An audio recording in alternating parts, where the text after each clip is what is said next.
MedFirst is committed to service and quality care.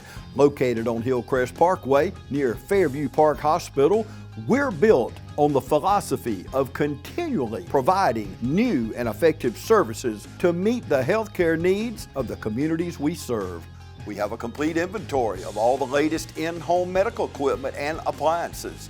Also, the latest technology in seat lift chairs is displayed in one of the largest medical showrooms anywhere. MedFirst has become a leader in sleep therapy in the Middle Georgia area as well as home respiratory services. We have staff on call to help you at any time, so call us day or night, 478-274-1900, or come by and see us at 1204 Hillcrest Parkway.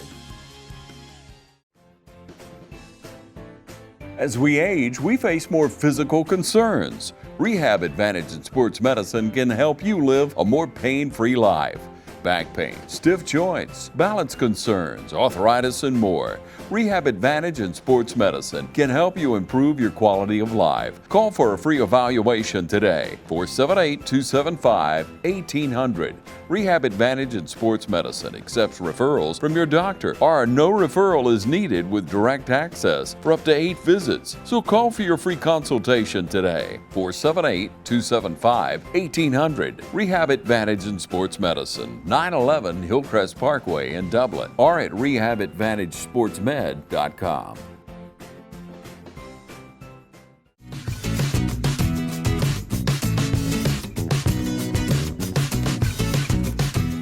All right, we welcome you out to Fairview Park Hospital again. We're here with Donna Avery. Hello. We want to be able to speak to you today, Donna, about the great services that Fairview Park Hospital offers in our Aging American special. You know, in America, you probably know, but I was shocked that nearly 35% are 50 and older in America now.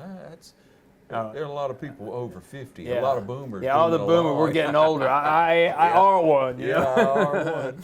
Yeah, but first on now, March was a good month for you, wasn't it? You really enjoyed it. I did. You know, it's funny.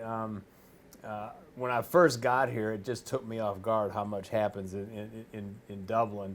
You know, we don't have St. Patrick's Day; it's St. Patrick's Month. Right. But as people know, I get into it. I get involved in a lot of community things, the parade and the little leprechaun contest and all that, and it's great fun, and it's great for the community. It really is. Yeah. You have a real passion for it. You even bought the suit for it, right? Yeah, I got the suit for it. There's a lot of pictures of me in that suit out there. That's a great one.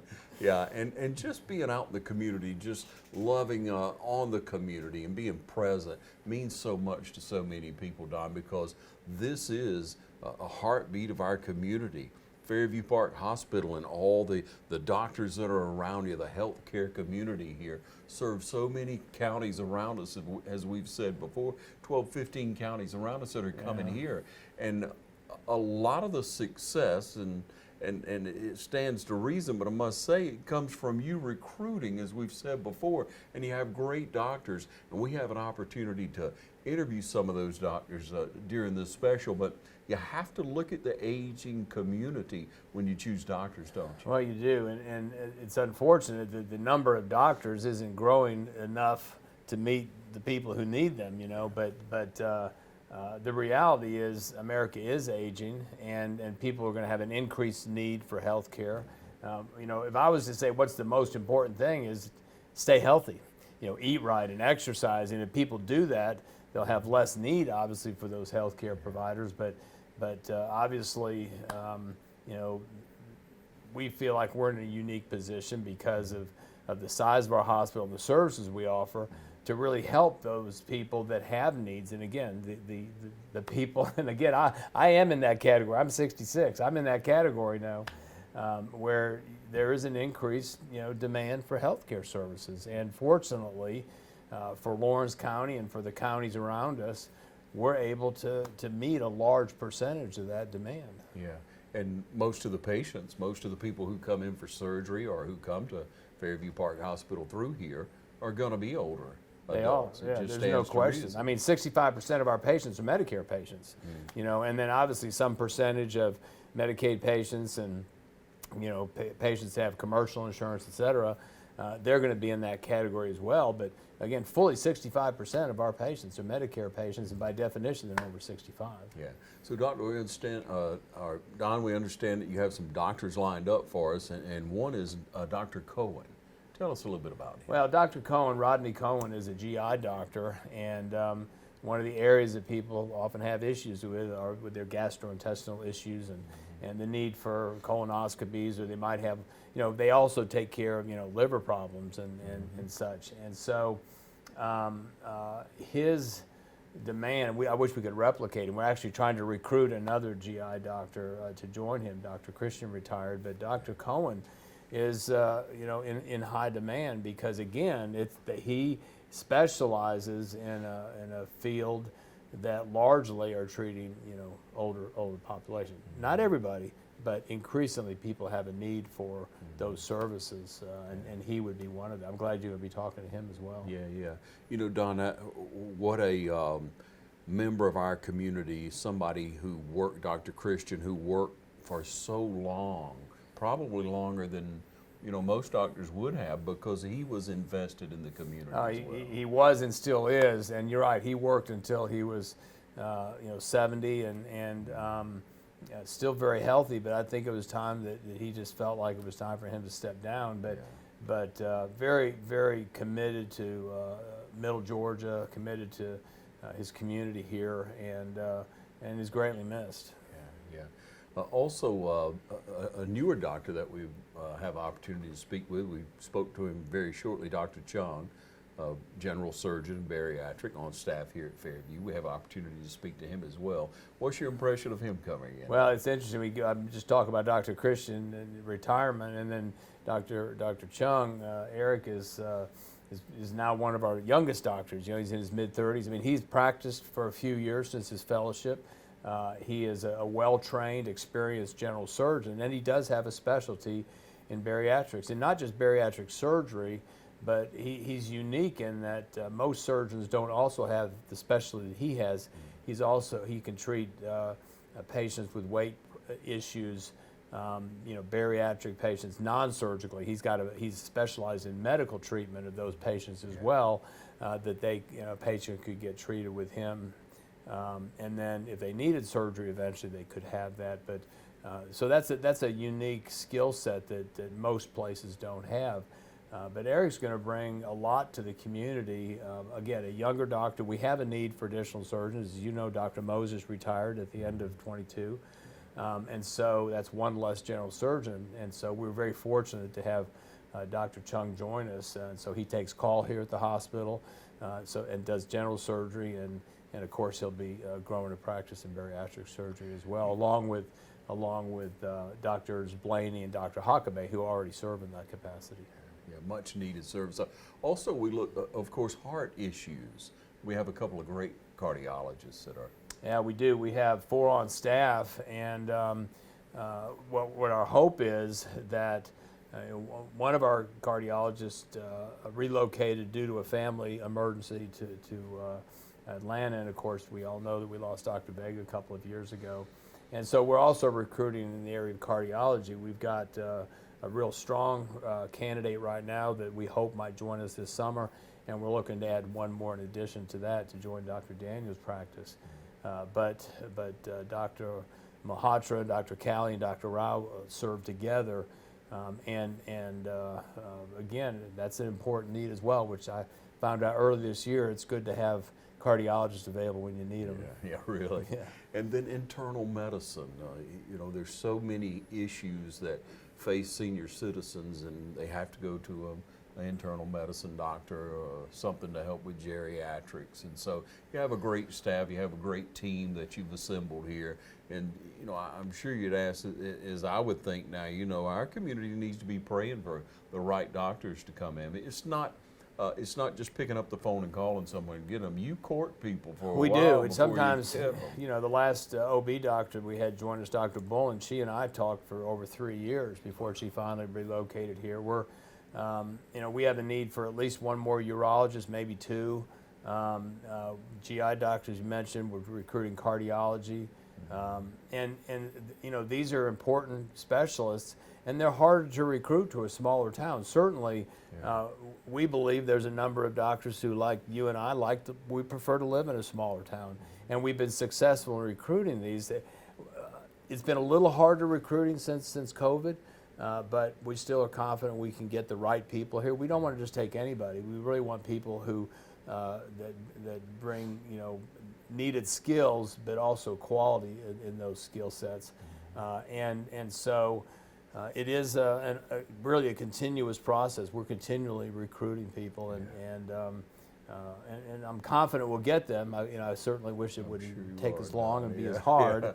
But our community needs it. We need primary care doctors, and we're actually adding a couple family practice doctors this year. Internal medicine is a little harder because a lot of people go into internal medicine and then they'll go on to another specialty because a cardiologist was an internal medicine doctor first, a GI doctor was an internal medicine doctor first. So, but the need for a primary care doctor is critical, just as it is for specialties. Yeah, professionally, I just want to ask you, what's probably the greatest lesson you learned from the COVID experience?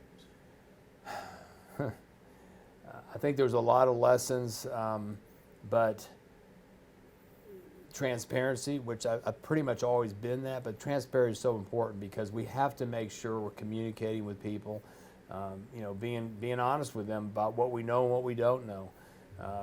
To be there for our employees as a leader, you have to be there. You have to show them that things are going to be okay. We may not have all the answers, but we're together. We're going to find ways. Again, it's resilience.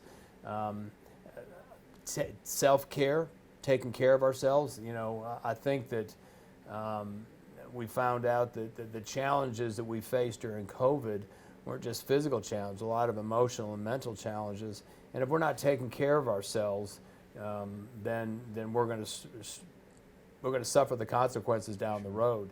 And as a leader, I've got to make sure that I'm encouraging my employees to take time off, to spend time with their families, to find outlets to take care of themselves, you know, physically and emotionally and spiritually. And there's a lot of ways to do that. That's not what we're here to talk about today, but I really think that as leaders, one of the things that you know this, but then you really experience it is be present, be in the moment, be transparent. And be an encourager. I think we picked that up, 2 years ago. I said there was a verse in the Bible that Paul said, "Therefore encourage one another and build one another up." And in my opinion, one of the best things that I did during that time was to try and continually encourage people and not blow smoke, not make stuff up, but just to encourage them that we're going to do this together. And in many respects, I look at those 2 years of COVID as the most rewarding years as a leader that I've ever experienced in my career. Awesome. Take a short break and be right back. Hi, I'm Erin Melvin. I'm with Companion Care of Georgia. If you find yourself in the need for private home care, we can help.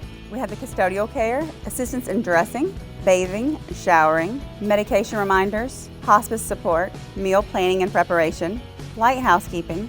We also can assist you in taking you shopping and running small errands, assistance in appointments, transportation when needed, respite care for the caregivers, and we can also just be an enjoyable companion.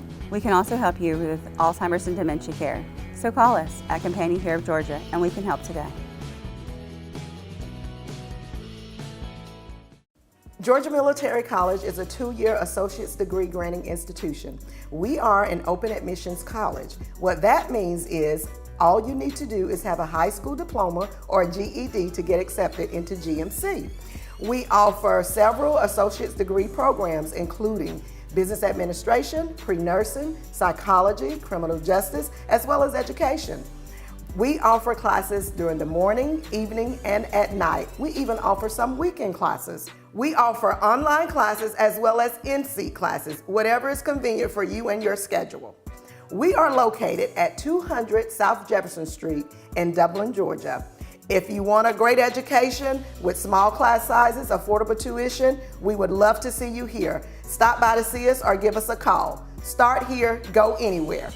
Georgia Military College, Dublin campus. Hi, I'm Meg Greer Evans with Middle Georgia Estate Planning here in Dublin, Georgia. At Middle Georgia Estate Planning, we focus on estate planning, which covers the creation of wills, powers of attorney, and healthcare directives, as well as the creation of revocable or irrevocable trusts. We also specialize in elder law and can assist with guardianships and conservatorships, as well as asset protection for those that are looking to their elder years in life and wondering how they'll plan for their care. If you have any questions about estate planning or elder law, or how you can protect your assets for your care and the future of your family, give us a call at 478-272-2885.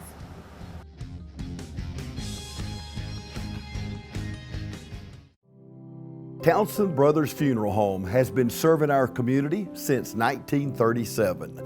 Our family will treat your family with grace, dignity, and heartfelt sincerity with an extraordinary level of professionalism. You are our friends, and it is a privilege to take care of you and your loved one in a time of need. Townsend Brothers Funeral Home, family owned and family focused.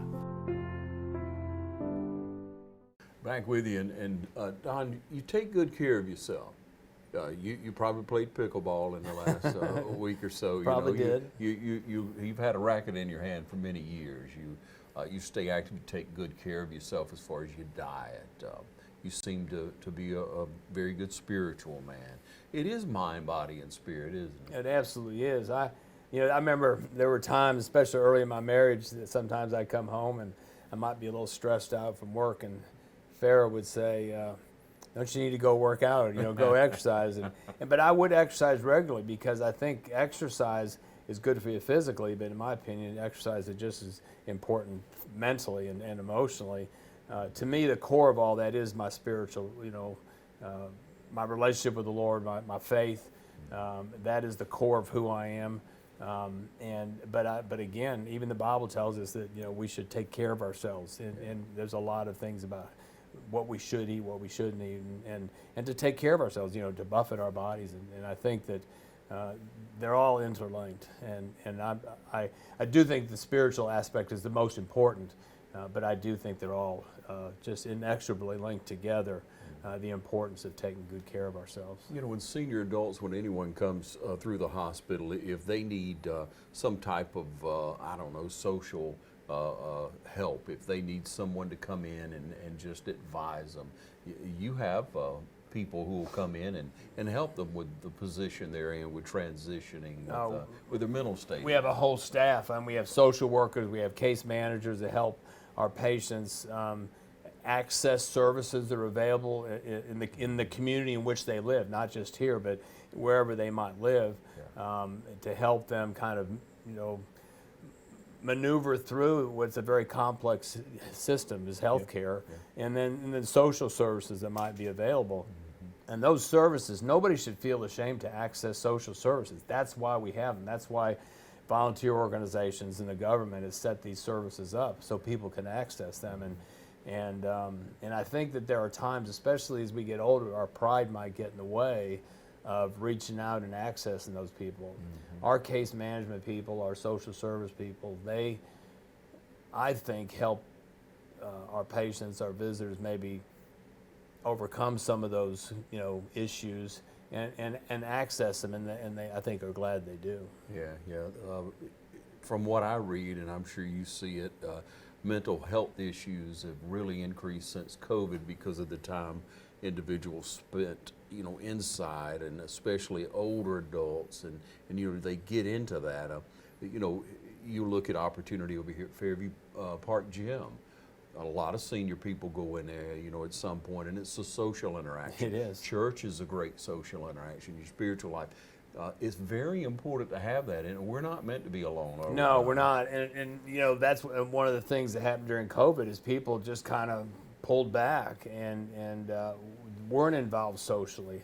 I think in many respects that was another thing that I was fortunate. I work in a career, you can't stay at home, when you're working in a hospital, and I'm very thankful for that. Mm-hmm. And my wife was very thankful for that, that I wasn't, home full time. But the reality is, that's another thing that happens as people get older, is they kind of withdraw from society, and they find themselves not as active, and they're not as involved, and don't have as many connections. I can remember my dad retired. He didn't die till his early 90s, but when he retired, I think he was busier, and I even asked him one time, I said, how did you ever have time for work? But he stayed engaged and connected, and I think that improves our health. It certainly improves overall well-being. And like you said, it's church, it's a social organization. Maybe it's golf or tennis or pickleball. Maybe it's just walk in the neighborhood, but we've got to have connection. And if we don't, I think our health begins to decline. We're going to have mental health issues, and just loneliness is a chronic problem in America today, I think. Yeah. Give me your advice on continuing education or continuing to learn something in life. We hear the term lifelong learner, and a lot of times we think that only matters when you work. You've got a job and you keep learning as it relates to that. I'm an avid reader. Most of the books behind me I've read. I am always reading at least 2 books, one at home and one in the car. I listen to books as well. And it just engages your mind. And I think that, I have a friend who has gone through different courses. There's a lot of courses through the technical school or Middle Georgia State University, just continuing ed courses. Maybe it's a course in photography, maybe it's cooking. Maybe somebody wants to take a course in electronics at the technical school just to learn how to do that kind of thing. But it's engaging the mind, however you do that, I think keeps you more viable, I say keeps you younger. And you see the people that don't really decline, in their 60s and 70s and 80s.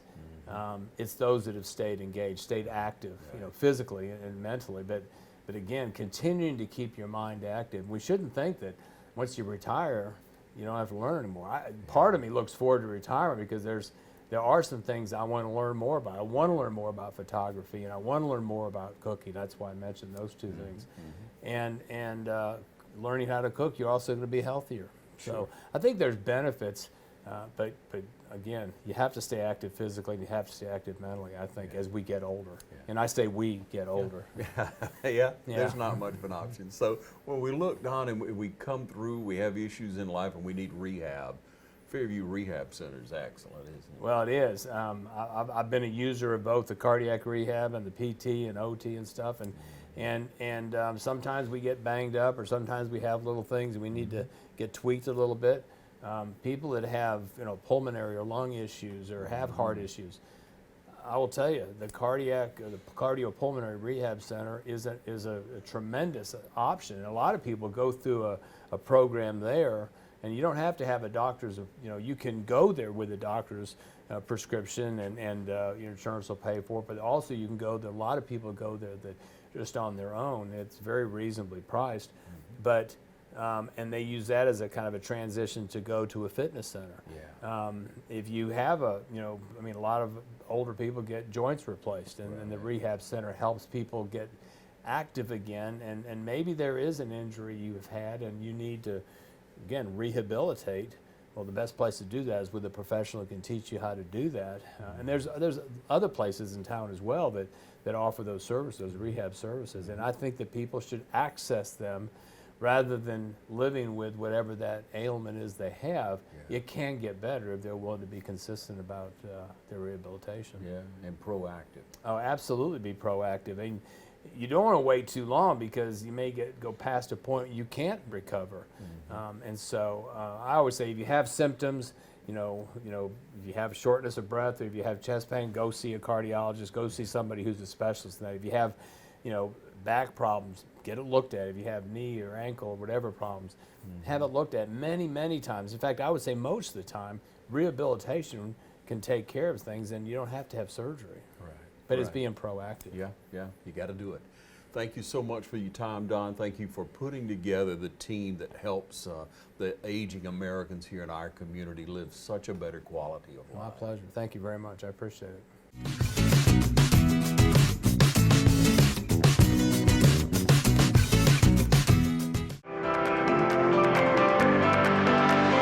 As a small business owner, when I first bought the company, I had so much on my plate and was worried about what to do next. One thing I didn't have to worry about was health insurance for my employees. Darren came in, laid it out, and just made the process so simple. He'll come, sit down, explain each plan, each option, and it's just been a great relationship. Darren's the type of guy that if it's a good fit, he'll tell you. He's not going to try to sell you something that's not good for you. Well, Mike and his team have been clients for a long time, and it's just like working with family. My first paying job, I worked at Piggly Wiggly here in Dublin as a bag boy. So things have come full circle that I get to work with Mike and his employees, and we do our very best to answer their questions, fill their needs, and we work out things on an individual basis.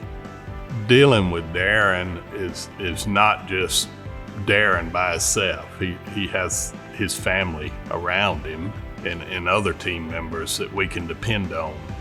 We can pick up the phone and call Allison or any of them and get the same professional care. If you're a small business owner in this area, you owe it to yourself to sit down and give Darren a chance to show you what he can do for your business. They're just really great guys to work with, and part of our family as well.